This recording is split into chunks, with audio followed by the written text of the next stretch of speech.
Olá, gente, boa tarde. Vamos continuar com a nossa jornada, nossa última live. Dando só um minutinho.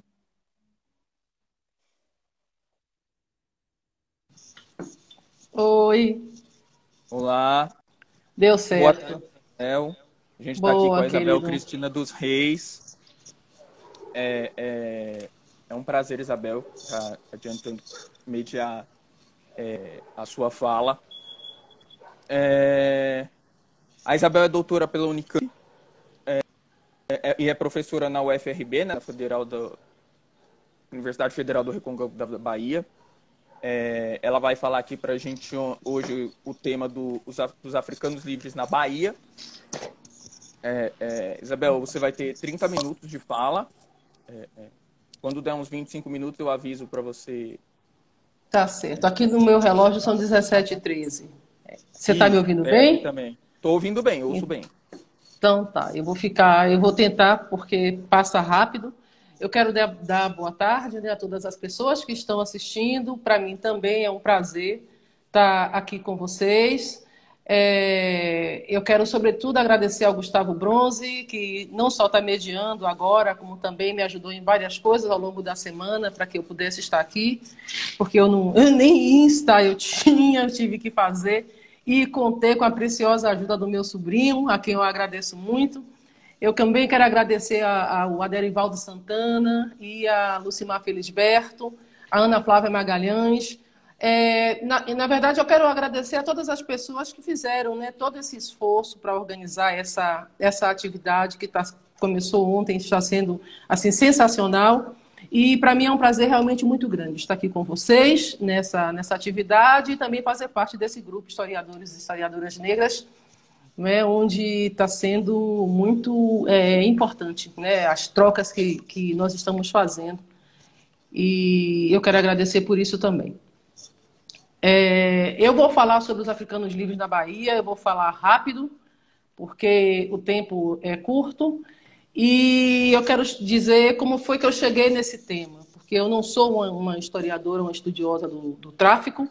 Eu estudo a experiência de vida familiar dos negros no contexto no século XIX e como eu acabei me dedicando, sobretudo, sobre esse contexto da transição, né, na segunda metade do século XIX, nesse contexto da emancipação e, nesse contexto, uma série de situações e de experiências marcaram a trajetória de africanos e crioulos, a sua experiência familiar.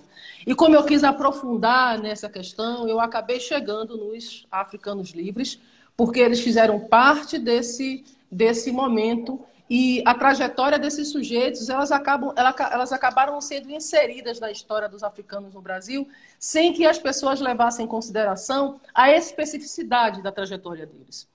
E eu lembrei muito da minha experiência assim, na graduação, que várias coisas eu só pude saber depois que eu iniciei o meu curso de pós-graduação a nível de mestrado, e eu achei importante. Na verdade, quando eu comecei a estudar e a buscar a documentação no arquivo sobre os africanos livres, eu estava num processo de aprendizado também.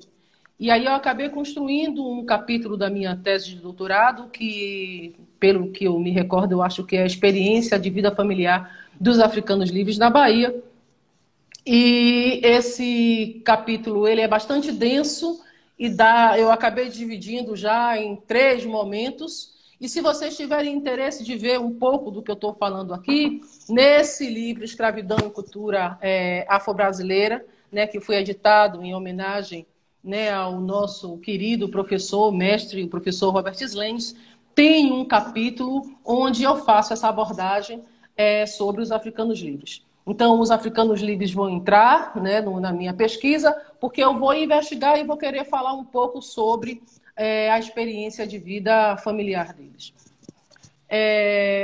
A maioria, na minha graduação, por exemplo, eu sabia muito pouco sobre eles e eu acho que naquele momento, isso aconteceu, foi no início dos anos 2000, né, eu acho que a minha primeira notícia envolvendo o africano livre a partir de uma ação de liberdade que contava a história de uma mulher que reclamava, eu acho que Domingas, isso ainda no meu mestrado, onde ela reclamava que ela tinha havido no tráfico ilegal, que as filhas dela viveram em cativeiro ilegítimo, porque ela não deveria ter sido submetida à condição de cativa, e que os netos, né, os filhos das filhas, também estariam em cativeiro ilegítimo.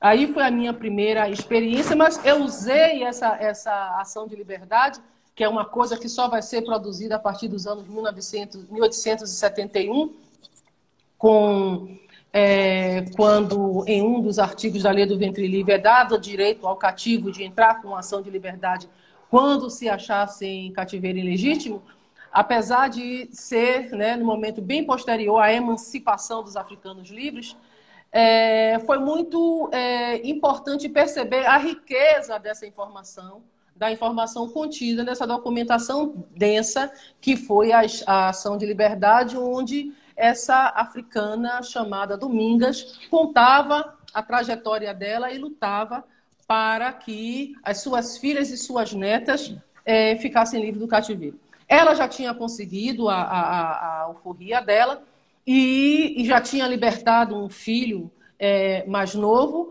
e quis usar de tudo que foi possível para conseguir a ação de liberdade dela. Ela não teve êxito, ela não conseguiu provar que veio no cativeiro ilegítimo e continuou. Isso foi já no final da década de 70, então ela teve que esperar por mais alguns anos até que a Lei Áurea pudesse abolir de vez a escravidão. Então, o meu estudo sobre a família está exatamente nesse contexto, nesse processo de emancipação. As pessoas ficam falando de abolição, a abolição vai acontecer no final. Lei de suspensão de tráfico, lei do sexagenário, lei do ventre livre, é uma legislação emancipacionista. O que ela vai fazer, na verdade, é retardar, né, porque enquanto os liberais estavam defendendo, discutindo esse processo de emancipação pelo mais seguro dos meios, que era uma linguagem muito utilizada na época, eles estavam, na verdade, editando toda uma legislação que já estava acontecendo em outras localidades da América Latina. E, com isso, o Brasil acabou sendo a última nação a abolir a escravidão. A partir dessa legislação emancipacionista, vai se retardando o processo de abolição, de se colocar um fim definitivo na escravização dos africanos e afrodescendentes no Brasil. E essa legislação, ela vai, lá nos seus artigos, buscando formas de continuar prendendo, de continuar usufruindo, né, da mão de obra desses sujeitos, mesmo depois de libertos. Isso vai acontecer com os filhos nascidos das cativas a partir de 1871. Isso vai acontecer também com esses africanos apreendidos no contexto do tráfico ilegal a partir de 1831 aqui no Brasil. Os africanos livres, era uma coisa que eu também não sabia, é uma denominação específica. O africano que foi apreendido na embarcação, que foi apreendido no momento de desembarque. Né? São sujeitos específicos, é uma definição específica. Toda uma legislação vai ser criada para orientar a forma como eles deveriam ser tratados e também explorados com a justificativa de que seria para garantir o seu sustento. As autoridades do governo imperial, eles debateram muito o que é que eles iriam fazer com esses africanos, apreendidos no contexto da proibição a partir do ano 1831, e nada foi, digamos assim, não houve um investimento de fazer com que eles retornassem, porque isso iria onerar muito o Estado e também eles não tinham interesse de cobrar isso de quem estava fazendo tráfico ilegal. Né? Então, eles criaram toda uma série de mecanismos a partir de uma legislação que vai dizer que esses africanos deveriam prestar serviços durante 14 anos. Seria um período que eles chamaram de aprendizado. E isso aconteceu em outras localidades da América. Seria muito interessante, uma perspectiva comparada, que nós pudéssemos, e nós podemos, realizar, a partir da literatura já existente em outras localidades no Brasil ou fora do Brasil, essa experiência desses apreendidos no tráfico ilegal e como eles continuaram sendo explorados, né, pelas elites no contexto do século XIX. Esses africanos aqui na Bahia, eles foram, como em outros lugares, entregues, né, logo após a apreensão. Eles prestavam serviço no lugar onde a embarcação foi apreendida. A legislação, com o passar do tempo, vai regulamentar isso e vai dizer que eles deveriam prestar serviços ao longo dos 14 anos e que eles deveriam criar abrigos para esses africanos, que eles deveriam receber um módico salário, que geralmente era utilizado para comprar o fumo, para comprar um pouco de cachaça, que já fazia parte da cultura daquela época, para que dar aquele choque, para que essas pessoas pudessem iniciar o trabalho. Isso é muito comum se fazer com os escravizados, se fazia também com os africanos livres.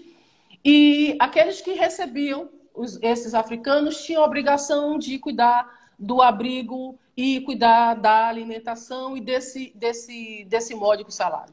Esses africanos, eles ficaram trabalhando em instituições públicas, né, em hospitais, ou eles foram entregues a vários segmentos da igreja. Aqui na Bahia, por exemplo, eles estavam na Santa Casa de Misericórdia, eles estavam... eu vou passar aqui e eu vou lembrar, em Santa Casa de Misericórdia, eles foram colocados nos hospitais públicos, a exemplo, por exemplo, do leprosário, onde hoje é o Arquivo Público do Estado da Bahia, lá na Baixa de Quintas. Eles também foram direcionados para lá. Nos hospitais públicos, esses africanos ficaram muito vulneráveis, né, porque eles eram colocados, sobretudo, para cuidar de pessoas que tinham problemas de saúde, né, doenças contagiosas. No contexto da epidemia do cólera morbus, por exemplo, entre os anos de 1855 e 56, um número significativo de africanos livres acabaram morrendo, né, porque eles eram colocados não só para cuidar de pessoas com essa doença, com cólera, como também para trabalhar na parte dos enterramentos, do sepultamento das pessoas que morriam com essa doença. Então, eles também eram colocados para trabalhar nos cemitérios. Eles foram entregues para particulares. Os particulares, eles arrematavam esses africanos em praça pública, era uma espécie de leilão. Então, aqueles que ofereciam um valor maior recebiam uma quantidade de africanos livres. Eles foram trabalhar em empreendimentos de particulares e também nas obras públicas. Na documentação que eu pesquisei, por exemplo, eu encontrei informação de africanos livres sendo entregue ao engenheiro Barros Reis, né, que é bastante conhecido até a atualidade. Nós temos um bairro aqui que tem esse nome. Ele costumava receber com frequência africanos livres para trabalhar com ele. E a utilização dos africanos livres em obras públicas aconteceu em várias localidades do Brasil, né? Era muito comum isso. Então, a gente começa a perceber que esses indivíduos, num contexto, digamos assim, né, de modernização, né, de crescimento das cidades, de ampliação de atividades comerciais, eles eram colocados para trabalhar, para abrir caminhos, para trabalhar na abertura de caminhos pela estrada e também na abertura de ferrovias. Esses africanos aqui na Bahia, né, só para... Isso é uma coisa muito interessante quando eu estava lembrando disso, porque essas coisas eu comecei a estudar e a escrever em 2000, então eu precisava dar uma revisada para lembrar dos vários detalhes, mas vocês podem encontrar no texto, porque realmente é muito rico. Eles trabalharam na desobstrução do canal do Camaragibe, que fica ali no Rio Vermelho, no bairro do Rio Vermelho, hoje um bairro boêmio. Tinha um canal ali, eles trabalharam ali para desobstruir. Eles trabalharam na construção do cemitério do Campo Santo. Eles trabalharam na construção da Praça do Campo Grande. Eles trabalhavam no passeio público, varriam o passeio público, acendiam, né, os lampiões no passeio público. Eles desenvolveram uma série de atividades. Eles trabalharam, sobretudo, no espaço urbano, nas vilas, nas cidades, nas santas casas do interior, em Cachoeira, em várias localidades da província da Bahia. Nós encontramos muito, no caso das Santa Casas, eu encontrei algumas vezes as mulheres, né? As mulheres com uma ou duas filhas, né? Trabalhando na Santa Casa de Misericórdia e espalhadas, né? Por toda a província da Bahia. Eu fui juntando esses dados e tentando entender, né, quem eram esses sujeitos, o que é que eles faziam, e utilizei uma grande quantidade, né, de documentos, né? Os documentos foram vários, a exemplo, e é importante a gente dizer, porque essa é uma pesquisa que ela ainda precisa, né, de um esforço maior de pesquisa em torno desse tema. Na Bahia, nós tivemos o trabalho, eu talvez esteja desatualizada na bibliografia, porque, como eu falei para vocês, eu comecei a escrever, a fazer essa pesquisa em 2000, mas a gente tenta acompanhar e as coisas vão acontecendo e a gente acaba perdendo uma coisa e outra. Mas quando eu comecei a escrever, tinha a dissertação de mestrado do Afonso Florense, e apesar de ele falar do trabalho, falar da legislação, a experiência de vida familiar dos africanos não aparecia no trabalho dele. E ele usou uma documentação que foi fundamental para mim, que foi revisitada por mim, e lá estava, de forma bastante contundente, né, dados que viabilizava esse tipo de abordagem. Mas como as pessoas naquela época também não estavam muito ligadas nisso, né, nessa experiência de vida familiar sobretudo, também afetiva dos escravizados, essa não foi uma abordagem trabalhada pelo Afonso Florense. Eu lembro de ter participado de uma banca de qualificação e também de defesa de Adriana Santos, que era orientada do professor Nicolau Pares, no pós-afro, do CEAL, que também escreveu sobre os africanos livres.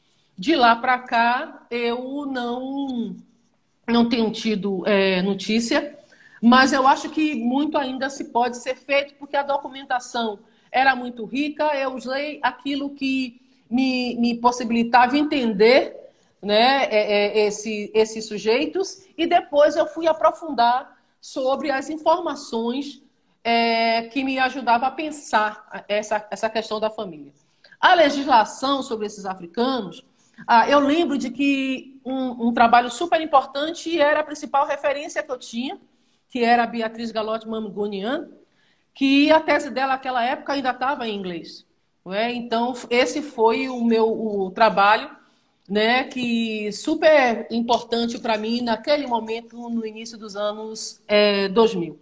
E a Beatriz vai fortalecer exatamente isso. As pessoas falavam do tráfico, falavam do volume do tráfico, falavam sobre a legislação, a pressão dos ingleses, mas não falavam dos sujeitos. Não falavam dos principais sujeitos envolvidos dessa história, que eram as pessoas, que eram homens, mulheres e, às vezes, até crianças.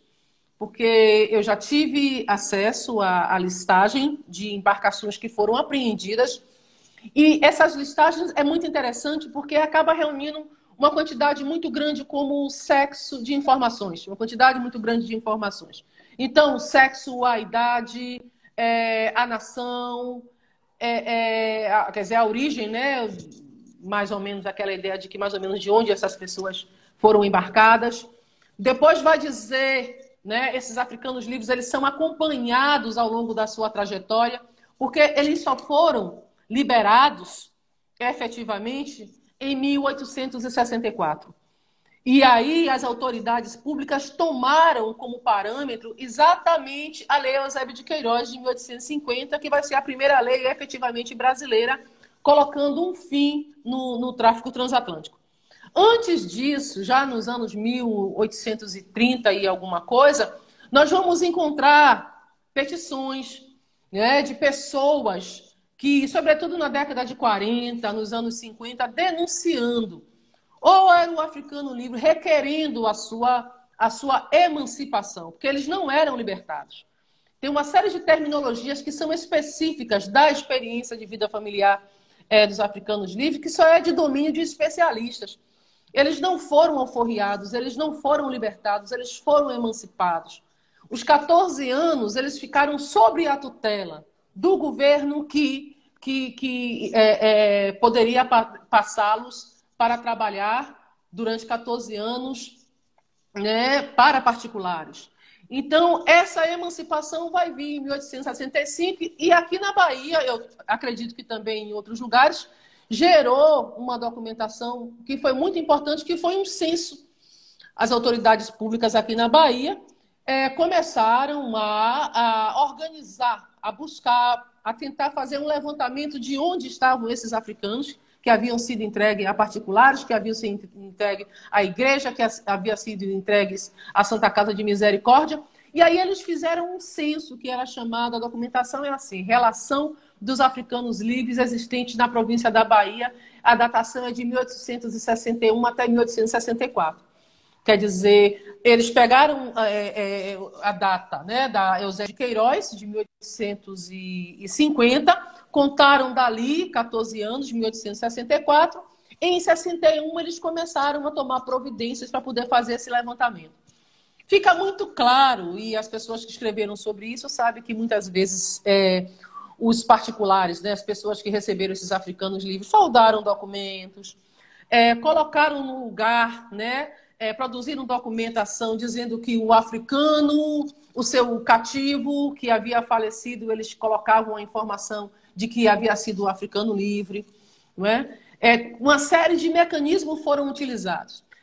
Eu lembro bem que, lendo, eu acho, o livro do Anildo Reis Davi, que fala sobre a epidemia do cólera morbus na Bahia, 1855-56, um trabalho fabuloso, né? O nosso querido e fabuloso e que foi publicado, que conta muito bem, né? Que nos lembra muito, nos remete muito ao que nós estamos vivendo hoje, esse inimigo invisível na Bahia. Muitos africanos livres foram escravizados naquele contexto porque a pessoa que estava de posse, né, declarou que ele havia morrido em decorrência do cólera morbus e, na verdade, né, e escravizou esse indivíduo. A documentação é riquíssima, né? Esses africanos eles estão entrando com requerimentos, solicitando, informando que que são daqueles que vieram no tráfico ilegal após a proibição do tráfico, depois de 1831, que estavam em cativeiro ilegítimo, ou dizendo que já haviam prestado os 14 anos de trabalho, que por isso deveriam ser emancipados. Então, é muita informação, né? Africanos, a legislação dizia uma coisa que era bem interessante, dizia que os africanos livres deveriam ser casados, que deveriam casar os africanos livres. Isso fazia parte, né, daquela proposta de civilizar esses africanos, porque depois eles deveriam ser inseridos na sociedade enquanto pessoas livres que eram. Mas, na verdade, eles foram muito mais explorados, tiveram uma vida bastante precária, fizeram vários movimentos aqui, e a gente tem documentação importante falando desse tipo de movimento, de manifestação, de reivindicação também no Rio de Janeiro, por conta das suas péssimas condições de vida. Eles denunciavam com muita frequência que estavam vivendo pior do que os escravizados, porque ninguém se importava com eles, porque as pessoas que estavam de posse dele não se preocupavam, não investiram, não pagaram por ele, não era propriedade sua, então exploravam eles até não poder mais. A gente encontra coisas interessantes, deixa eu mostrar para vocês, e eu acho que eu não vou conseguir falar, né, de tudo que eu acho, considero importante e que eu gostaria de passar para vocês nesse momento, porque o tempo é curto. Eu acabei trabalhando com cerca de 400 africanos. Os que estavam nesse censo de africanos livres, os que estavam nesse censo de 1861, 64, e também outros, eram mais de 300 nesse censo, nesse levantamento, embora o número que a presidência da província tinha informação da existência deles aqui, era bem maior do que isso.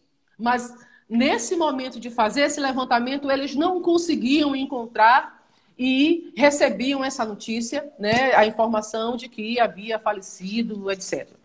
Então, eu acabei trabalhando com cerca de 400 africanos livres.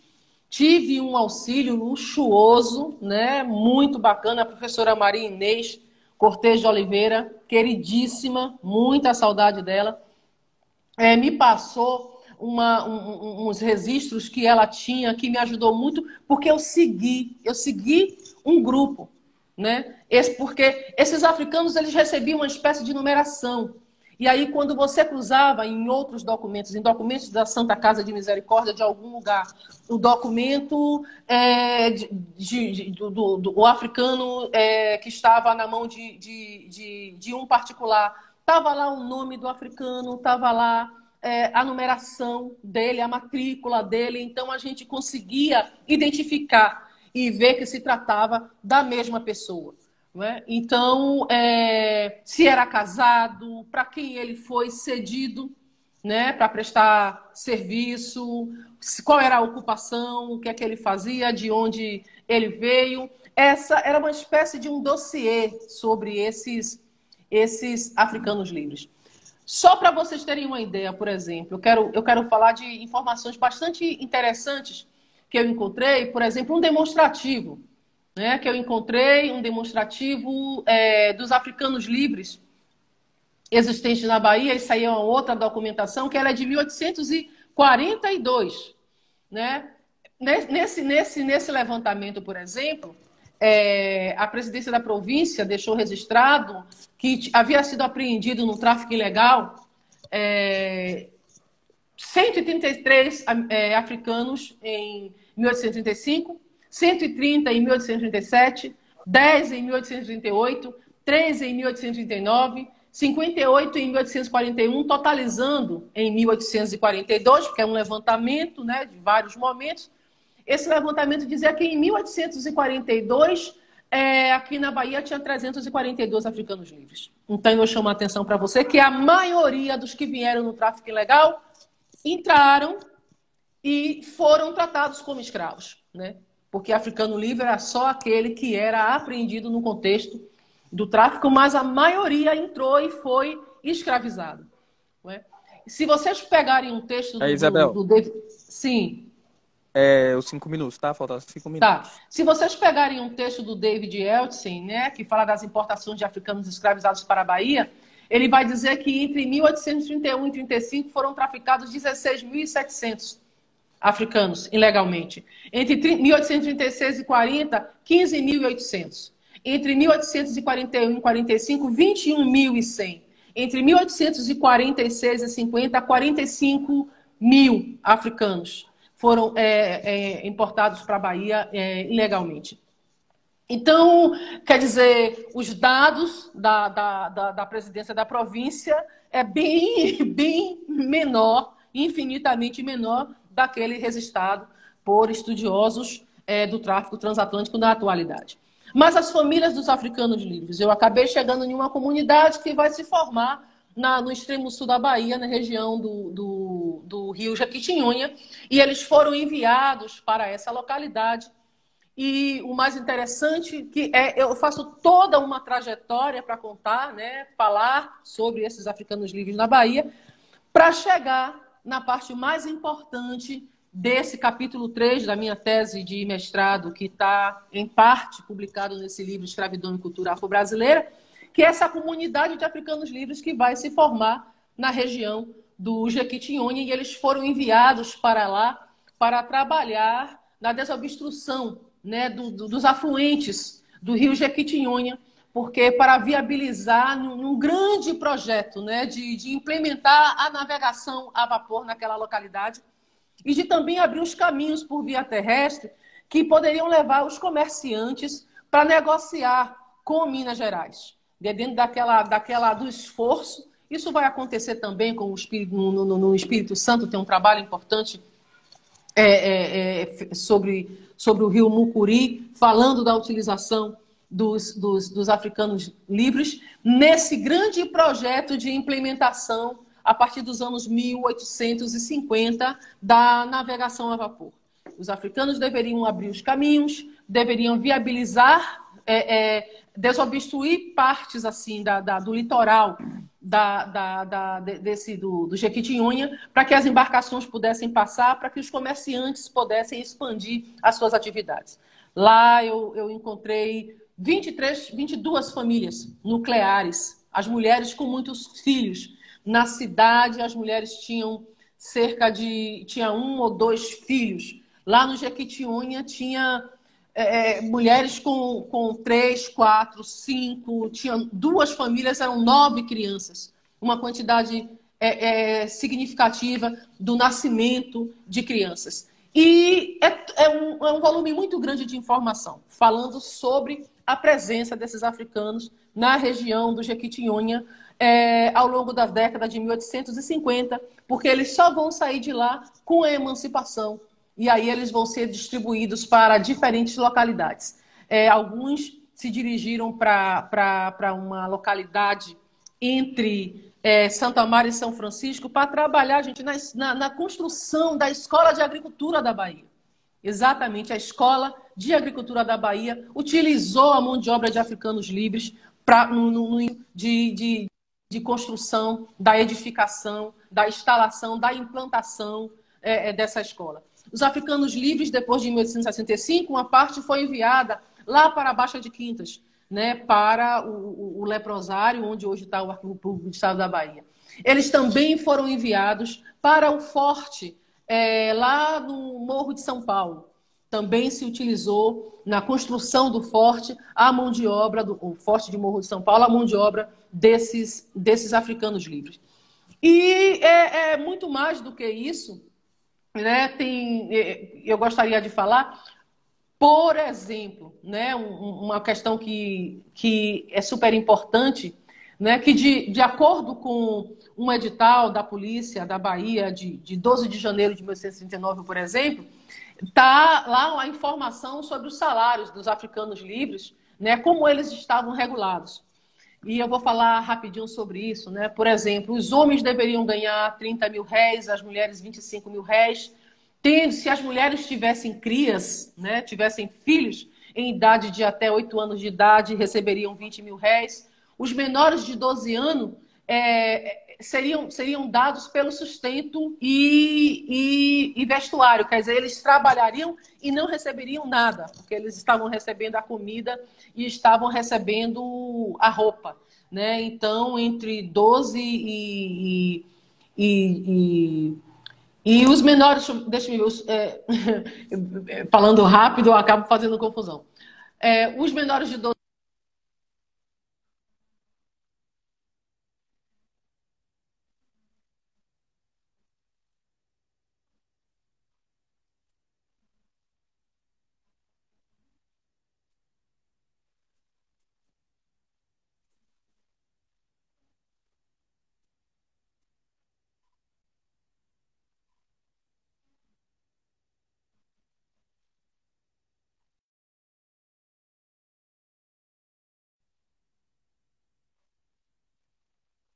A gente teve um probleminha com a Isabel. Eu vou ver se a gente traz ela de volta.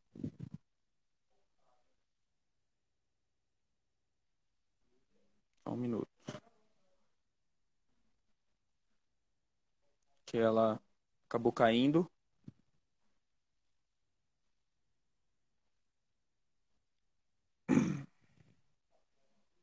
Aí a gente já passa para as perguntas assim que ela voltar.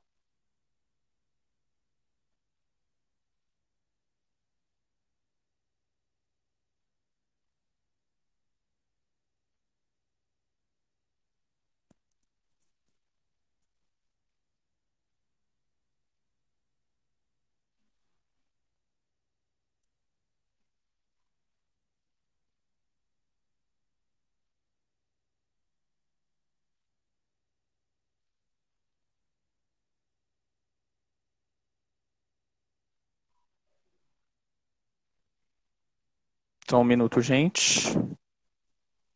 Ele está voltando. Oi. Agora sim. Deu Tinha um que ser a tua probleminha, você emoção. caiu, Isabel.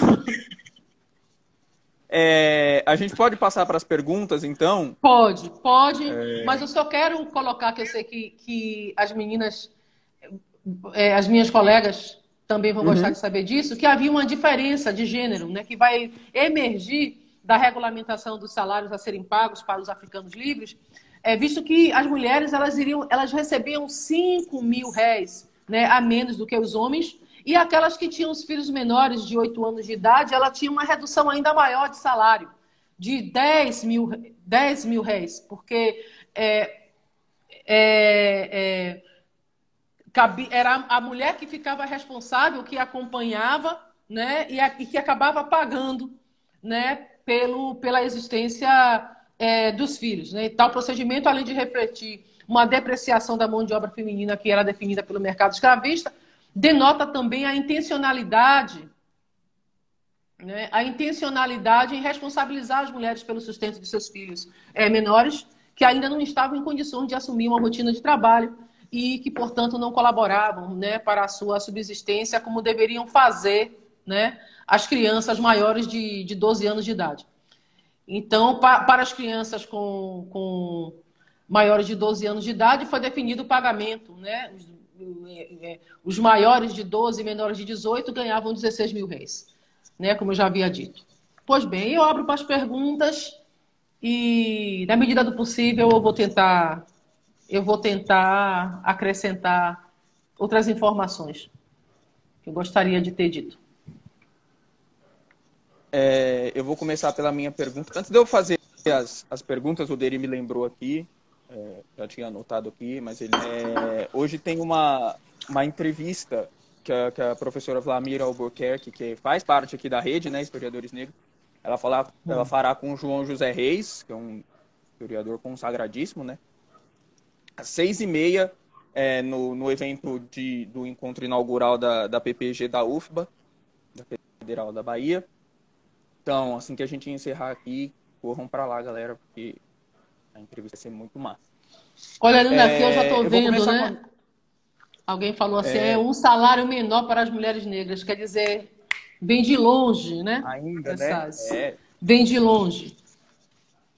Eu queria perguntar, Isabel, como você entende que o seu tema, os africanos livres na Bahia, ele deve ser aplicado em sala de aula, especificamente no ensino básico, né, fundamental e médio. Como você acha que ele deve ser aplicado, né?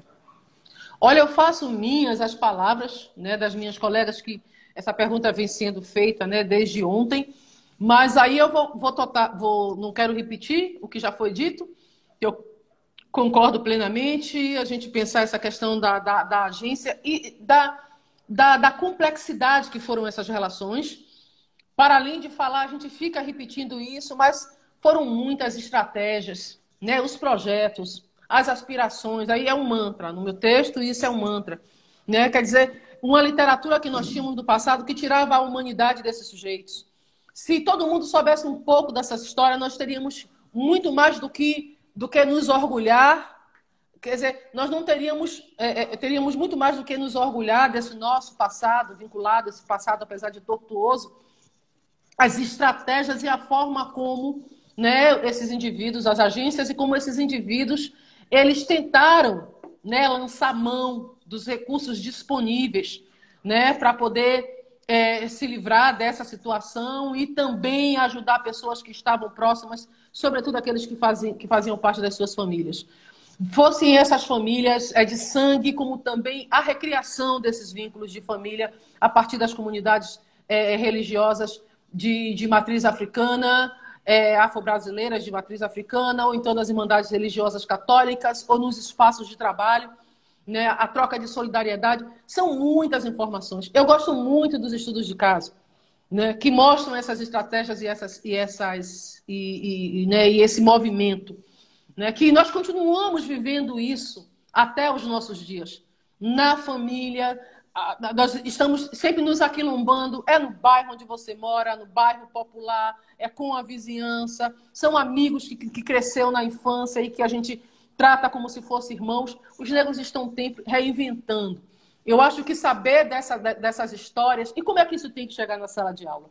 Eu faço parte do programa de pós-graduação de História Regional e Local, da UNEB, mas eu também faço parte do programa de pós-graduação, o mestrado profissional de História da África, da diáspora e dos povos indígenas da UFRB. Uma parte do trabalho realizado, na verdade, todos os trabalhos realizados no programa profissional pressupõe, exige, tem que ter a pesquisa. Agora, a transposição didática desses conteúdos, a produção de material didático de várias naturezas, levando a história africana, afro-brasileira, ou do contexto da diáspora e a história indígena na sala de aula. Nós ainda temos uma dificuldade muito grande, né? A produção, efetivar a produção desses materiais e colocar no mercado.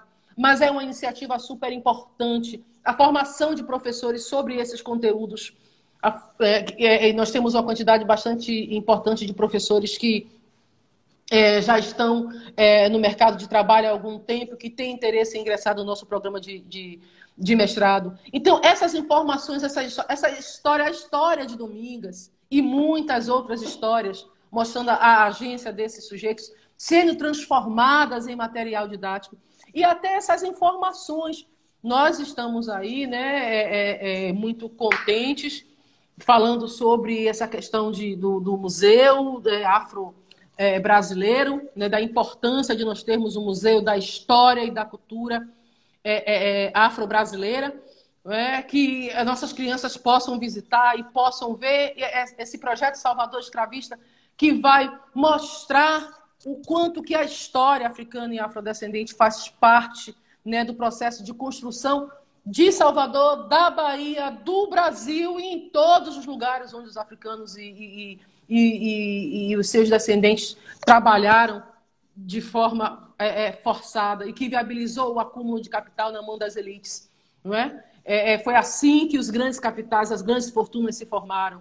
Então, tipo assim, nós fazemos essa pesquisa, tornar essas informações mais próximas, né, dos nossos estudantes no contexto do ensino médio, no contexto do ensino fundamental.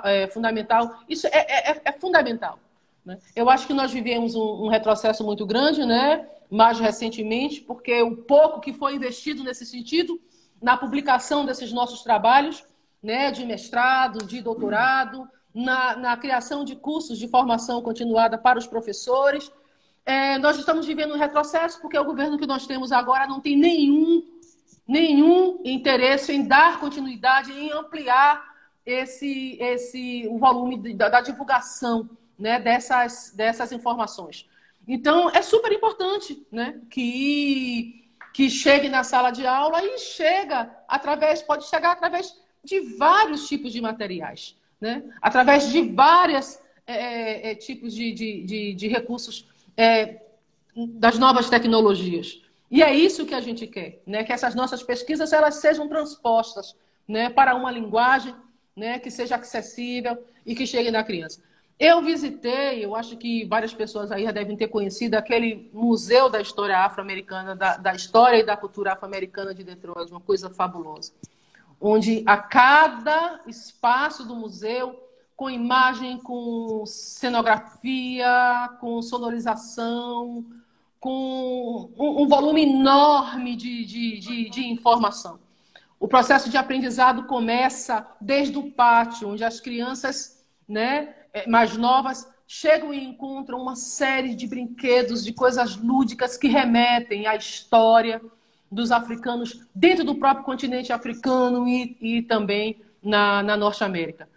Quer dizer, eu fiquei pensando, eu tive essa experiência, eu acho que foi em 2008, 2011, eu não me recordo bem, fiquei encantada com aquilo. Então, para poder fazer aquilo ali, é preciso que as pessoas tenham conhecimento da história, né, dos trabalhadores na condição de cativos, dos libertos, das lutas de resistência, da formação de quilombos, da utilização da mão de obra, né, na indústria, né, no acúmulo das riquezas do continente africano, começar com uma história que vem antes do navio negreiro. Então, eu acho que a gente precisa dar esse salto, entendeu? Nós precisamos dar esse salto, eu acho que esse momento, ele há de passar, ele há de passar e nós iremos retomar essa caminhada que vem lá de 2003, com a 10.639 e depois 11.645 em 2011. Esse momento há de passar para que a gente possa... nós estamos aqui resistindo, né?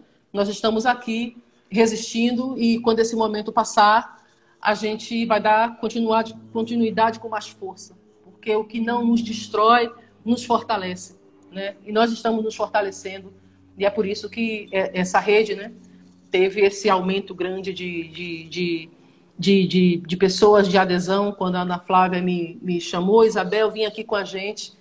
Eu disse, eu vou sim, e nós estamos aqui nesse momento de isolamento social, de pandemia, de aulas suspensas, né, trazendo esses conteúdos, fazendo debates, trocando informações, trocando figurinhas, e é isso.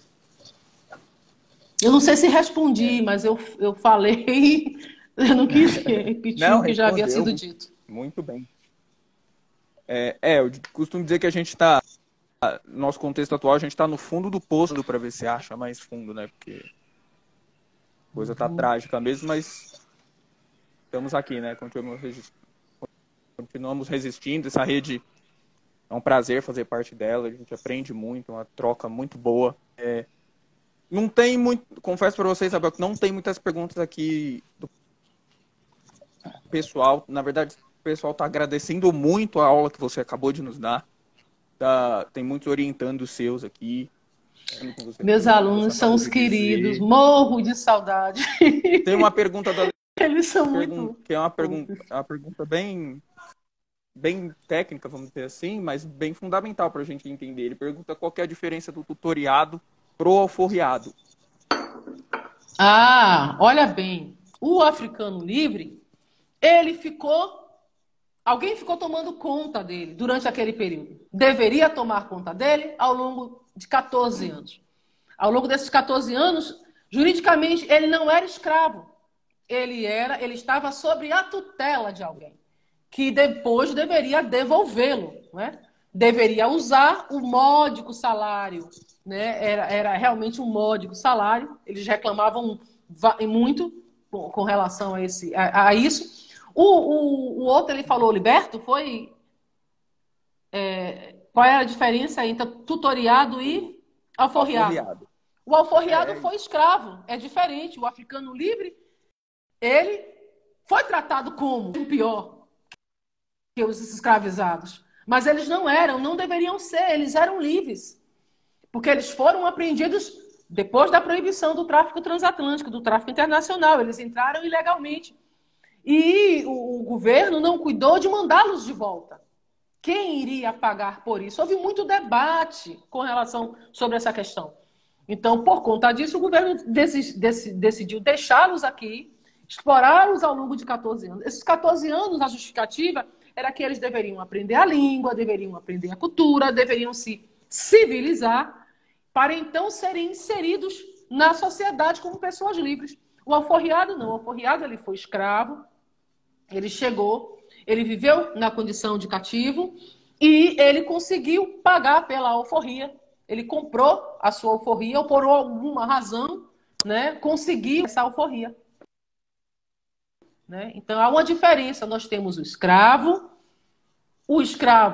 compra a sua alforria, ele fica liberto ou alforriado, né, consegue a sua manumissão, e o africano livre não. Tanto que todos os africanos livres foram emancipados em 1864, porque o governo do Império do Brasil pegou o ano de 1850, porque foi quando a primeira lei genuinamente brasileira, Eusébio de Queiroz, ela foi sancionada. Então, a partir dali, 1850, há 14 anos, não tinha como existir africanos na condição de tutelados por alguém. A lei do ventre livre, a lei 2050 de 1871, ela vai, em um dos seus artigos, criar a obrigatoriedade da matrícula dos escravizados. É como declaração do imposto de renda. Todo o ano, o proprietário deveria declarar. Se o escravizado morresse, ele tinha que colocar, averbar na matrícula, acrescer essa informação. Se a escrava parisse, ele tinha que colocar lá. Se o filho da escrava morresse, ele tinha que colocar lá. era exatamente para evitar isso, para ter a informação, para também se ter um controle, né, de que não, porque pela idade, né, o controle da idade, já se teria a exata medida de se tratava de africanos chegado antes ou depois da proibição do tráfico transatlântico. Isabel, a gente tem menos de 10 minutos para encerrar a live, tá? Para o Instagram não derrubar. Eu queria agradecer pela aula que você, assim, faço da palavra do pessoal aqui as minhas, agradecer pela aula que você acabou de nos dar. Um prazer estar aqui te ouvindo.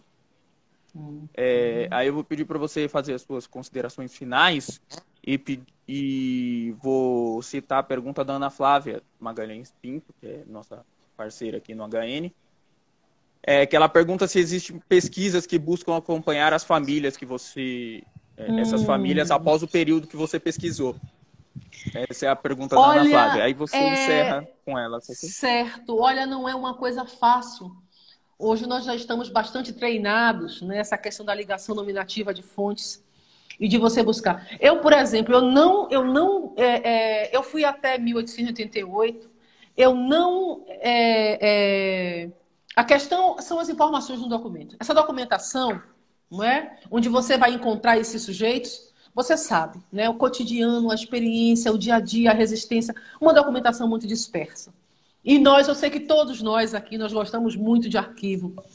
E então é um trabalho que ele é bastante árduo para se fazer.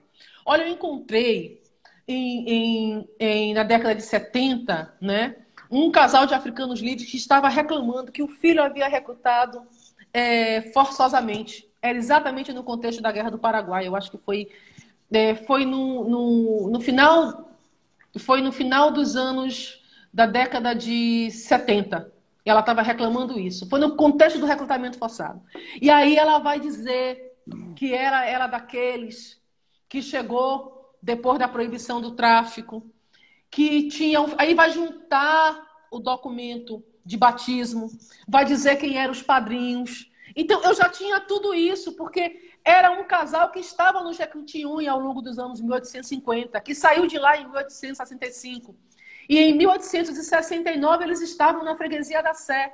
Então, vai também da sorte, sabe, do volume de pesquisa que você faz.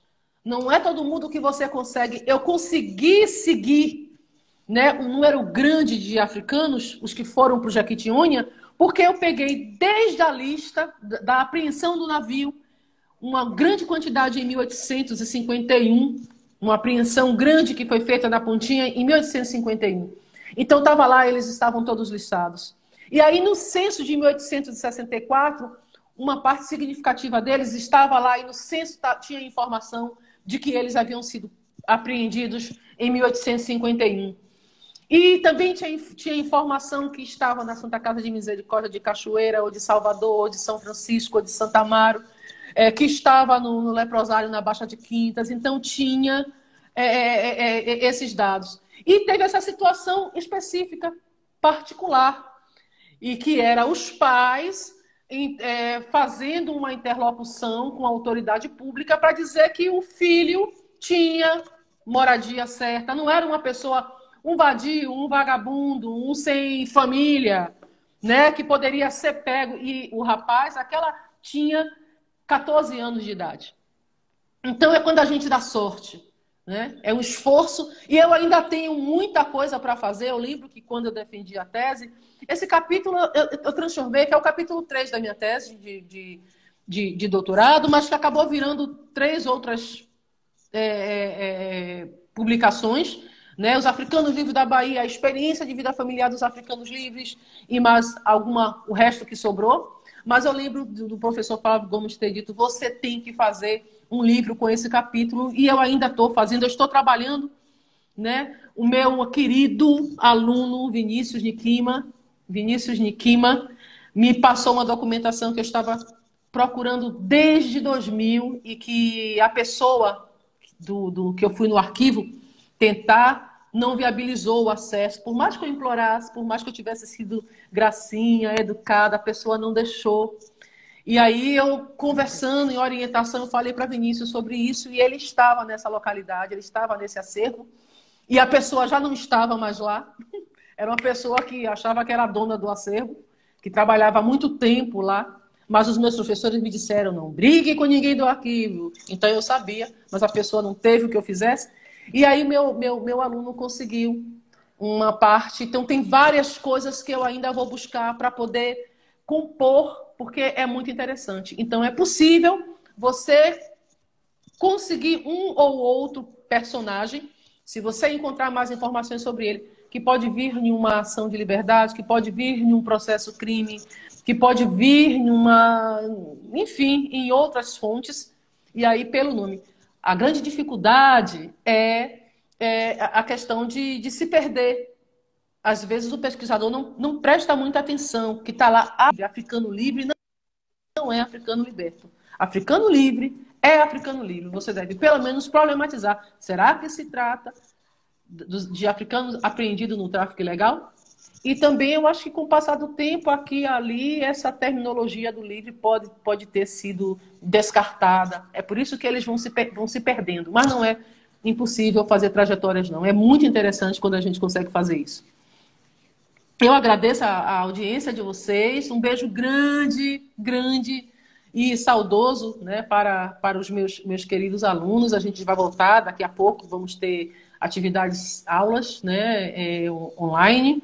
E a gente vai voltar. E eu espero que eles estejam se cuidando e cuidando dos seus, né? E vamos cuidar da cabeça, cuidar do corpo e aproveitar, né, esse tempo da melhor forma possível, não é? Para tocar as nossas Obrigado, vidas, mas Isabel. a gente não pode viver Obrigado como por se nada todo mundo tivesse que nos acontecendo. Né? acompanhou durante essa tarde toda. Nossas 3 lives foram Obrigada a todas você, muito viu, boas. Gustavo? Tivemos aulões aqui. Não, a gente que agradece, Isabel. Você deu uma aula para a gente mentais a serem tratadas, né? Não só na historiografia, mas para a gente compreender o nosso próprio contexto, porque ficou explícito como na fala das tradedoras de hoje, como o link é imediato, né? Como os temas têm influência ainda em coisas que a gente vive hoje. Obrigado, gente, e até amanhã que vocês continuem a nos acompanhar na jornada, acompanhe a programação. A gente vai até sexta-feira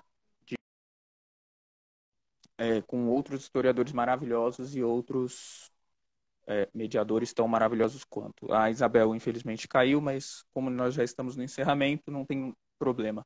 Obrigado, gente, e boa noite, bom resto de terça-feira.